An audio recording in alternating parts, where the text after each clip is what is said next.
Bakma gözlerinle, affetmem seni, affetmem seni.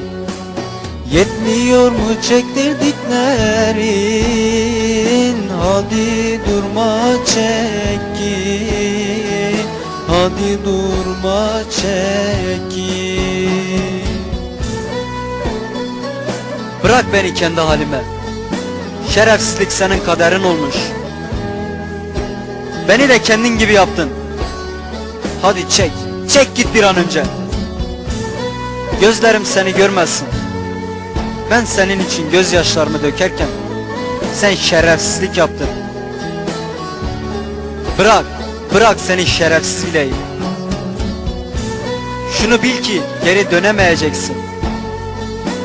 Ben senin kapına değil de sen benim kapıma gelip af dileyeceksin. Hadi git. Derbeder ettin sen beni. O yaraları nasıl şerefsizliğince iyileştireceksin? Kalabalıklar içinde kimseler sesini duymayacak. Feryadını kimseler fark etmeyecek. Dilerim Allah'tan çektirdiğini çekesin. Pencerenin önüne dikilip yollarımı gözleyeceksin. Beni değil de hayalimi karşında göreceksin. Yeter artık, yeter. Ateşinle yaktırdın, yetmiyor mu? Beni yakacağın kadar yaktın sen. Artık ne kadar yakacaksın? Sakın karşıma çıkma. Asla, asla affetmem seni. İçimdeki ateşi sen daha da alevlendirdin. Şerefsizliğinle nasıl söndüreceksin? Gönül çiçeğimdin sen benim. O çiçeği kendi vicdansızlığınla soldurdun sen. Hangi yüzle yüzüme bakacaksın? Hadi durma. Çek git. Çek git bir an önce.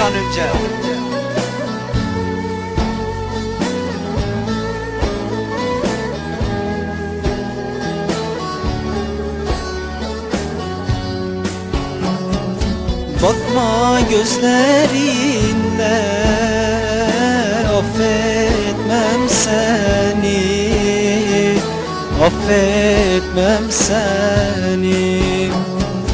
Yetmiyor mu çektirdiklerin? Hadi durma çekin, hadi durma çekin. Bakma gözlerin